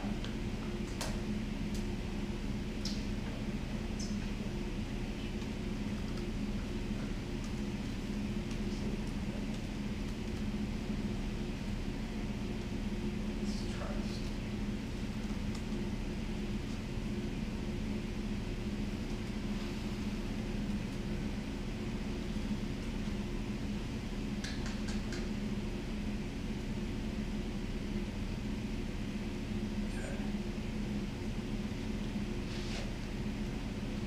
there we go. It's a slide. Let's try this again.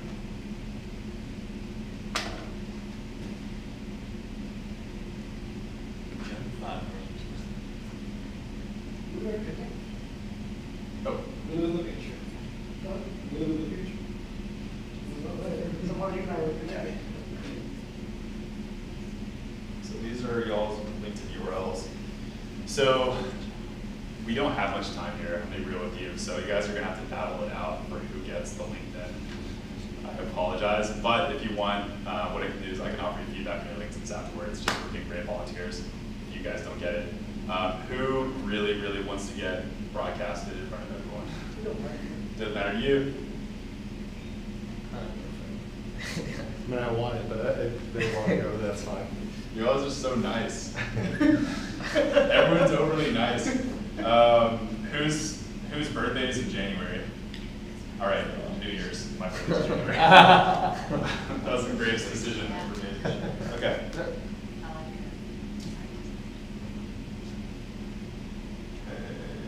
Let's try this.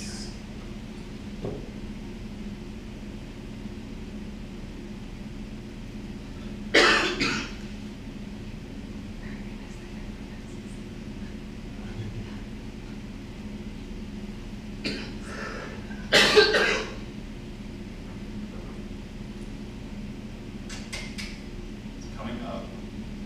I have it, but it's not projected. It's annoying.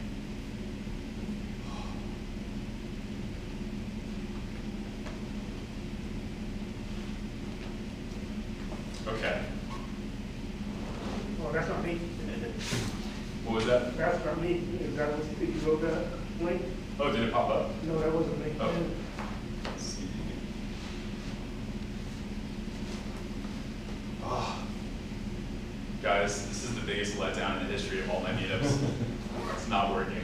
I'm terribly sorry. So what I owe you guys after this presentation is I owe you the slides, I owe you the examples, and if you're okay with it, what I'll do is I'll put up your profile and I'll offer my critique on that, and I'll write like a little synopsis on it. Yeah, that's fine. So, okay. I'll learn it from you. I'll take that personally. Are you guys okay with that? Sorry, I didn't mean to let you down after the whole presentation about this LinkedIn roulette stuff, but anyway, I appreciate you guys coming out. We're going to conclude with a LinkedIn roulette, so everyone can get their LinkedIn app out, and I'll show you how to do that. Nearby. What was that? Are you talking about the nearby? Yeah, nearby, find nearby.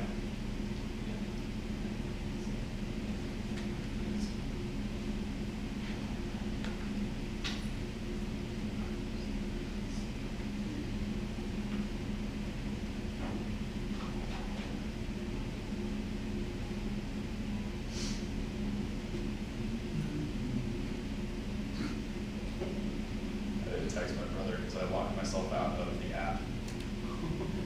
I think one of the best features, to be honest, with your iPhone is to be able to set screen time. So you can set certain times. So if you feel like you're addicted to all these apps, it's like one of the best things you can possibly do. So it's just not helping me out now because I need to access it. But does everyone have the LinkedIn app? Cool. All right. Then go ahead and explain to everyone how to use the Find Nearby feature. So when you open the app, on the bottom, where you see the house and the friend icon, you hit on the friend, and then under the search bar, it says Find Nearby. It should be off by default, but when you click it, it'll turn on and it'll ask you for permission to connect to Bluetooth. Beautiful.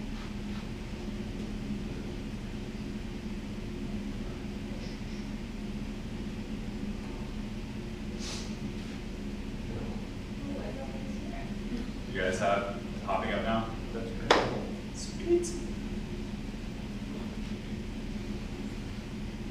What a good party without music, so.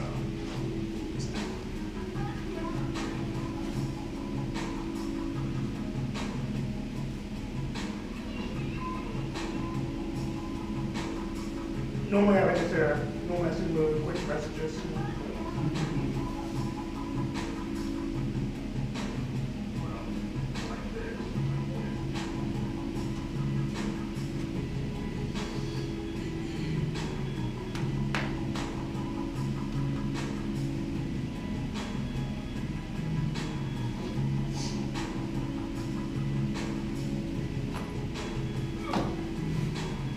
Anyone have any trouble? Need some troubleshooting? Yeah.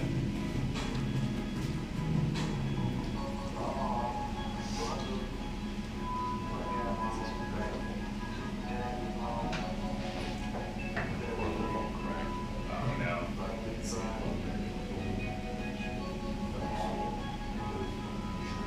Oh no.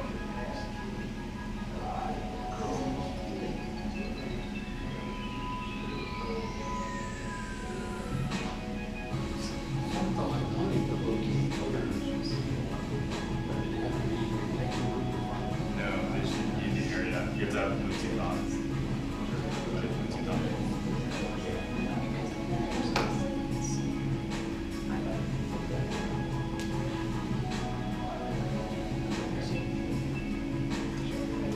Good check.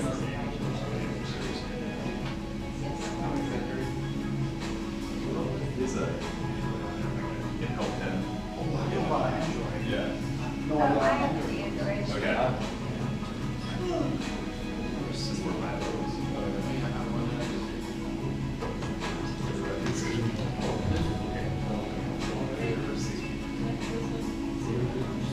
Oh, it'll be in like the room. He has Bluetooth on there, right? Okay, Okay, yeah. cool. Then, oh, no, leave it on. No, it's fine. So go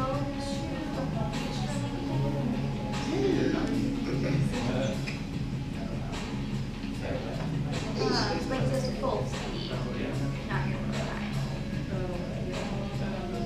Yeah, those are the big pieces of and fires nearby. I know, and then when you click in there, you can turn it on. 5,000 connections. Wow. Wow. Technology. Only at 1,100, so. But I'm working on it. There's a limit somewhere, right? Like 15 or What was that? There's a limit, right? There's like 15,000 limit or something. I heard it was like 20,000 or something like that, but there is a limit, yeah. Cool, you guys are awesome. Don't forget to, we have 50 more minutes, so feel free to hang around a little bit, make connections, hang out. There's always an opportunity. So we have this meet up every third Tuesday of the month. I like to keep the content fresh, so maybe we'll go over resumes. Sometimes I'll bring in like recruiters to talk about like best practices and things like that. Sometimes we make it purely social. We went to BD Riley's one time, and there were like a few people that showed up, but we're all gonna get together and make it a big group, right? So, cool. Thanks guys, feel free to hang out, and thanks for being here. Thank you.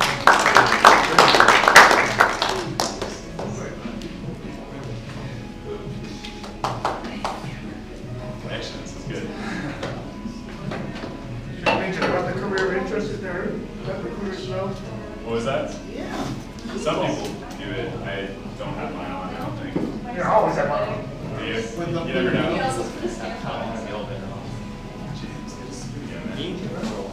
Yeah. So I've been come here every month and represent and offer your insights and stuff. Long time.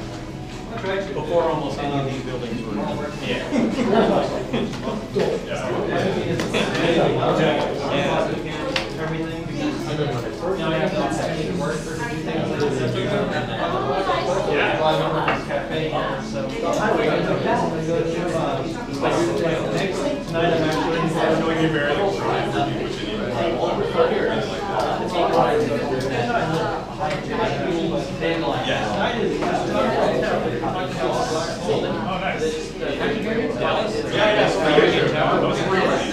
That was awesome. My brother and I were like, looking at astronomy. Yeah, Was that? you can see that from a long way away when you look at this. Was it? So we have it recorded there. We have it here. How about you? Recorded. So, You said you first got it. I saw the power. Okay. I'll get that. I have to pull from the video because that's this whole thing I've had for since I was in high school. I did. And it's worked so well. Yeah. And this is all on the video side for cardio aid. Right. That's the full area.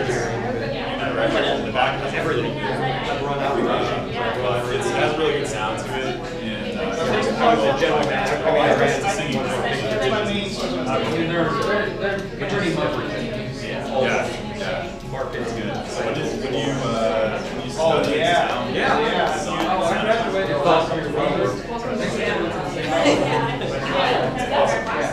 Actually, you know, my favorite thing of all is building business and creating new products. The fun thing about having I wish you learned more about line programming, because that's a lot of Sure. you get wrong when you Yeah. just design. Right now, I'm Everything working my way or film and especially animation. So much stuff for that. He's like a serial startup. Yeah, that's awesome. He spoke here. That was like my dream. Right now, there's multiple Yeah, like voice over thing is just narrative-based podcasts. Yeah. Like storytelling. Yeah. I enjoy it so Yeah. much. It's good to find a podcast where we discuss things. Right. So much, right? I think it's a 20s. Yeah. So like 40 weeks, like Yeah. I'm not a fan. Yeah. They get really. Some people think have a good energy. I like it. It's not a podcast, but I like you said he was. I know you What's his channel? His channel. Oh, I haven't been too big on You're gonna YouTube. like Yeah. engineer. This guy's huge, and he started off as a video game commentator. Yeah, back in high school, I heard about it. Yeah.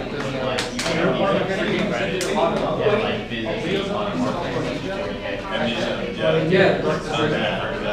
Oh, it's not work. That's how he got into business. He was starting out his own business. Now he's made like over he started, he's sold like 3 or 4 businesses. And now he's in business. But the first one was his wife. What do I listen to? Listen to like the 90s, the Tim Ferriss show. Right. And I listen to a lot of, recently Gary Vee helped do host like a lot of content marketing related stuff. So he's funny, he's engaging, he's hiring. Yeah, you have a really good support. No, I just. Thanks, man. I appreciate it. I come down to a few. Yeah, come next Yeah, you're probably like. I like the That's cool. too. No, they don't. Yeah, you're the cool guy. Well, thanks for the show. Yeah, thanks for coming. I really appreciate it. It's about like I'm going to find my friends LinkedIn thing. 15 chapters. I was in chapters like do it, so make sure you connect. It goes pages, we like. Like culture off. They would eat chapters. Are you like Jesus laws or you're like What's this meetup? Oh, meetup up with level blog. yeah, I think like that. I I lost that time. Yeah. One of the. But I've never been to a meetup. Work in progress. It's like they're very quirky. I don't like their. Spell his name. The artifacts I know were all taken last time. Like your from I think you're very good. I don't know. I went to quite well.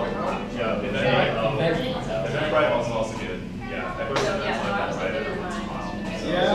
Yeah. I did, yeah. Two L's. I'm sorry I can't help you with that. That's what it was like. So. I'll go out. Yeah, okay. Technology, man, I love it. I do too. Yeah. Very good. I know what you're trying to get a thing. Weird. Oh, yeah. It'll make me I flipped my broke. Yeah, never. Thanks for coming. No problem. I think it's big. I'm pretty sure. Yeah, for sure. Yeah, I'll work on everything. I think it's pretty sizable. Yeah. Let me know about the. But yeah, I mean, I Yeah, stay connected, and if you want, that's fine. Yeah. Look at your LinkedIn profile as well. There's a lot of talent around there. Implement the stuff. Texas has a high share of people moving into it. We'll be working on it. Yeah, you gotta have like the I ability realize to do it, otherwise it's like not. Especially as a school, it's kind of Austin startup. Tonight's the best. Your whole ecosystem. Oh, yeah. Tonight's the best. Yeah, literally, it's all. Then it's all over. So that's what, you have the motivation by coming. When I first sure, moved here, what do they call it? Where you have like the motivation at the beginning and then they.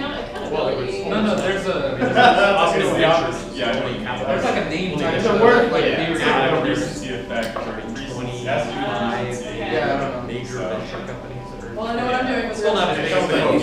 Yeah. Not as big as New York. Like Dallas is like old money now. Yeah. Yeah, no, it was super helpful. Good, So, yeah, good. really Yeah, appreciate so it's like, whenever I can see around. For sure. Thanks for coming. Pleasure to meet you. I got to keep myself. Yeah, I'll I'll see you around. See ya. I'll see you. You know, Yeah. Oh, I saw on the background you were. Yeah, I think that's the thing, that's the other thing now that's been new, I think, in the last 10, 15 years, is how many things you can start up, really, What is almost no denomination? right? Yeah. They're gonna write Non-denominational. Yeah, so I don't know if you've got an idea I was of Catholic, apps or you've and got I actually an play idea in our church band. It's like the or something like that, right? stuff. Okay. I love them. There's not a whole lot of money our you gotta spend to get pastor. that. Yes, Proof of concept. Even on the laptop, But people, usually the most people, all this, the pitches I've been to, I've heard people friends who go to it's like Austin when you Stone. bring more folks Actually, in, my and they have good friend is Catholic. Yeah. Has a just girlfriend who goes to Austin Stone. It's like or really stuff. church. Yeah. It's like the opposite of my church. So. I actually yeah, it's pretty wild. Yeah. My whole. St. Thomas More, the problem with it is it's northwest. Doing a It's like 620. semi-conductor That's the only reason There's a still few. there is What exactly is that like? I play in the band. Chips. I just love music Okay, so much. that's Yeah. like.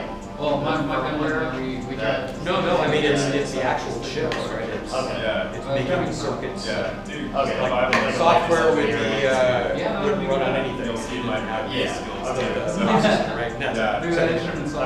That's like. Chips. I'd say there's like Exactly. five- That's where I started. Like, Okay, yeah, because they're based in Richardson.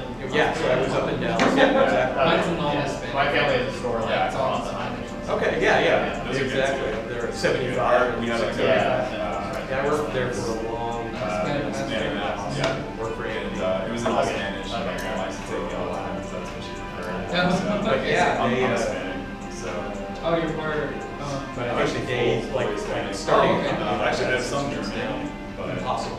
Yeah. You could never start a company like that. Mexico. Nobody would make a company. I know, you're right. It's crazy. Yeah. So. It'd be lunacy. Thanks for the recommendation. And even I got Yeah, now, that was there's so much like what happened to us, right? Yeah, Put we the company up. you as well? $2 billion. Thank you so much, really appreciate it. Yeah, no, I'm glad Yeah, it's an industry that's slowly emanating itself to fewer Yeah, people. definitely come by, even if you But get. you start a new job, company now, your only like, exit strategy, like, you practically speaking, is you have something so cool. And That just somebody like, else, be a part of it. A, I eventually is gonna maybe take not high just for job as opposed seekers, to and just just like steal people it who have or developed their 20 more people at the career and get their So, before you do. So it's a tough one of the things, I want to turn on the like Willie to help for receivers. Oh, nice. On my Mentoring. LinkedIn, so Yeah. I mean, I'm willing, I want to get So back. what did you I say don't you're feel like looking for right now I'm in a in? good position to do that. 'Cause I'm looking right, inside. like 100%, but Yeah, I really don't have a bad. that isn't feeling, one but of the definitely I'll tell. continue attending. You really should be more regular. Like James, he gone to like an event before. Well, the other thing too is mustache, it's and amazing. he came back and I was good. He got a job. But Wait, he's you're just just like fresh as a here. hot. Yeah, It's People It's want like it. that's Yeah, it's things you do. Yeah, she's They really couldn't get enough wide, people. so- I wish I had originally had the got rid of it. I assume she was This the like Fox, 6, right? 7 Yeah, years ago. sure. Had I kept up with it the whole time, I think I would be a little further ahead. than I Yeah, was. It's cool, actually, Yeah. Fox is actually doing. Are we, pretty good. make sure Sounds like a big old. I sent you an invite.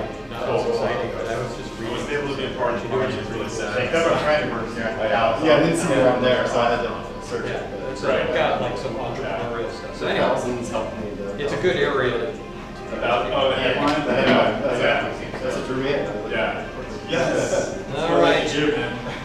It's cool, man. I'm glad you came by. Yeah, no, thank you very much. Yeah, I really great. appreciate it. Yeah. I'll definitely do it Good next talk. time. Awesome. I'll see you Thanks. around. Take And care. I'm looking forward to hearing your podcast. Yeah, it's gonna be good. All 38 of you. Ross, yeah. Good to meet you. Nice meeting you too. Thank you. Hey, thanks for coming. Appreciate Take it. care. Yeah, Yeah. questions, insight, all that stuff. So, yeah, thanks. They'll be Sorry. filling the little. Yeah. Okay. Well, sorry I couldn't. Yeah, I couldn't get to all that stuff. It was just annoying not being able to post it. But I'll email like the slides, all that kind of stuff here. too. Okay, So sounds great. let me know. Respond back if you want like insight on your particular your LinkedIn profile. Okay. Because Yeah. yeah, I think I'll just let you know. 'cause I don't really know what to like take out, to add and stuff. Yeah. Just waiting for yours completely. It's hard sometimes. We did a podcast called "What to Take Out and Add On," like exactly what your question was. Yeah. Because it's such a commonly asked question, you know? Yeah, and like we're in politics, like I think it's a big deal, but like some of the stuff holds like different, like volunteer positions, like Yeah. that was under like job stuff, but not Yeah. volunteer stuff. So stuff like that I need to figure out. The resume is, I think, more stuff to worry about. So Yeah. okay, provides some sales guy. Thank you so much.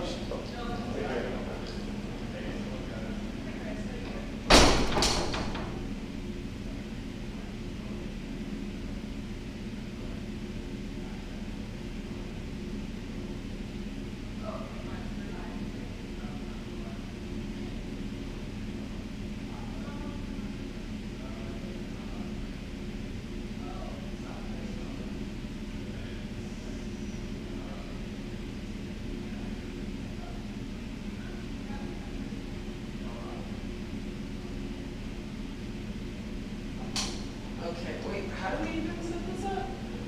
I don't even know, you're gonna have to teach me. You took a picture, it always Huh? It always Because sinks in. it's such a small room, there's like, when you put people in here, like. It should be easy. 6 tables. Oh, that's great, that'll take us 5 minutes. Yeah, Okay. I was like, I can do it. I just want a company. Fair enough. So we need to like go this way? Yeah. Yeah, I've just been watching Bad Girls Club, I don't even care anymore. Like. Oh, I watch TV all day. Yeah, right? Today I was actually working. On what? I had to flip this room. Oh, this one? Little truck. Oh, you had to flip that? Yeah, so I did the flip. By yourself or they were helping you? No, by myself. What the what? You should have told me, I would have given help. But I got here like way late, so. It was fine. And dropped off some beers to be put in the cooler. And I'm like, it would have took y'all 5 minutes to do this. Y'all are so busy. They're like, we'll just set it up. I'm leaving. Wait, does that mean to go about it? Oh, I guess. Yeah. Like that. We're gonna go 1, 2. And we can put those 2 down the middle. Okay. And then these 2. Oh, so we need all the tables? Not that one, and we're gonna roll this one out. So we need, okay, yeah, so it's just 6. So, 2 that you already have in the middle, What, turn the lights? turn them up. Man, these rooms are complicated. Yeah. Listen, well, I came How down did here you last off night. day? Well, Did I you get slept. a piercing? I did. That's what I did last night. But I went at like 11. It was at 12, and Right. I slept That hurt? a lot. Oh no, I've gotten it done multiple times. Oh. This is my 3rd time doing it. Really? Yeah, hopefully it doesn't get fucked up this time. What happened? The first time I got hit in the face with the football. Second time I got tackled in rugby and I pulled the jewelry out. So I was just like, no. But Like rugby? for sure. Like tops, I think it was like 7 months. Huh? I think it was like almost 7 months. What, you played or? Yeah, like, Oh. okay, like that. But they all have to touch. Well, yeah. Yeah. Oh, we should move it this way now. Yeah. So this one? Yeah. But 2 of my friends came with me, right? And we went to this hookah lounge afterwards. So we were like, oh, let's just like get out of there. Downtown? Smoke some hookah. No, it was a place in Cedar Park. I was on the way to that place. What's And the it place was called? Moonlight. I've heard of it. It's pretty cool. Yeah. The I've chick heard there of is that pretty cool. one, and I've heard of something else with a D. That's why I asked you, because I met this guy, he's the DJ there. Yeah, I was talking to the manager there. She was like, yeah, this one dude DJs here and he does it at like all the hookah clubs. So Yeah. it's probably that guy. Uh-huh. She's like, yeah, he's really good. He brings the crowd in. He brings like, yeah, because he plays like Afro beats, Yeah, hip that's hop. exactly what they do. Yeah. Because they do like, she said all of her clients are like African. I was like, oh, that's kind of weird, but okay. Yeah. And then It is kind of weird. I might go there. It was pretty, I mean, it was like dead when we went. We were the only ones there. But you on a Monday night, though. Yeah, exactly. I haven't smoked for so long. Right, it was so nice. That was the first time I had done it, I think probably a year, 2 years. Yeah, I haven't smoked food probably in like 2 years. If you ever want to just go chill, yeah. I guess these go around the sides. How are they gonna fit on that side though? How many is it supposed to sit? So that's 1, 2, 3, 4, 5, 6, 7, 8, 9, 10, 11, 12, 13. Oh, that's it, okay. So, I guess 10, or 5, 5, 3, 3. Yeah. 2. Yeah, That big swing last night, I really needed to like. oh my God, and it was so easy. One of your groups canceled. One of my groups have never canceled, but a group canceled today. 5, 10. We're gonna do 2 on each side. Well, yeah, I guess so. Well, we might have to add those tables for 13. Because this will just be 8. You know what I mean? Because if we're putting 2, we're gonna have to add them. Can. Well, no, that doesn't make sense though. No, I think we can. Maybe if we just, you know what we can do? We can just put one table at the end here. Or, No, that's the because this is what, 1, 2. Into the event, the Capital Factory. Which one? I guess it's like the startup pitch. Oh, are you talking about Founders Live? Yes. 99-second purchase. Yep, go up to the 16th floor. Okay. You'll see a sign, but you're gonna walk through the glass doors with the sign on it, and it's on your right hand. Okay. Yeah. We can do these 3 across. Yeah, but we still have to make these 5. No, we wouldn't. No. Sorry, I need to go home. I don't know where my math was just No, now. it's fine. When we leave early, do they still pay us? Because I'm definitely ain't gonna leave it early tonight. After this. You put in your own. Honestly, sometimes I'll just straight put 4:30 to 10 for my hours. Really? Yeah, because I show up early a lot, and like, sometimes I'm just like, I'm just gonna put 10, because what's 25 minutes? You know? I mean, don't tell anyone that, but. Well, that's what Brian's always like, well, you're gonna get paid for it anyways if you leave earlier. That's what he always said when he was training me. Yeah, probably because he does the same thing that I do, just because you put in your own hours, and like, honestly, they don't know, like, they just have a generic idea when they're here, so. I'm definitely, I'm done, like, this is done, Voltron's done. Oh shit, everything's, yeah, girl, get out of here with I that. flipped the room. Yeah. I would leave too. Definitely keep your hours, yeah. So I'm gonna roll one out the room and I don't know what else. Then roll out yourself. Yeah. Unless you want to just come sit on 16 with me and just be stuck there for some reason.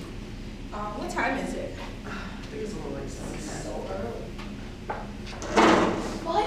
Let me tell you this. That's the karma for you helping me out yesterday. Oh, that's true. Let me tell you about this though. It's probably because I need to get my ass home to my dog. So I had corn on the cob on Sunday. Sure. He ate it. The cob. The Oh. actual cob. Yeah. And so he threw up a lot. Yeah. And should I leave these here for now? The tables? Yeah.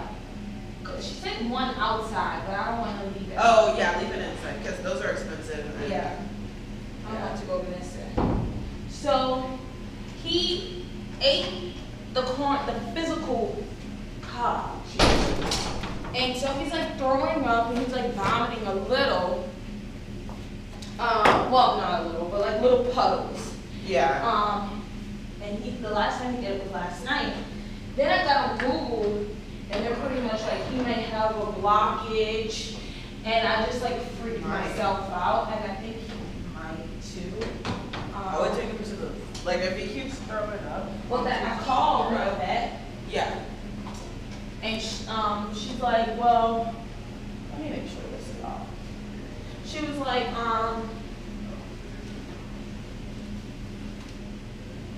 if he keeps vomiting, if he's still throwing up by pretty much tomorrow,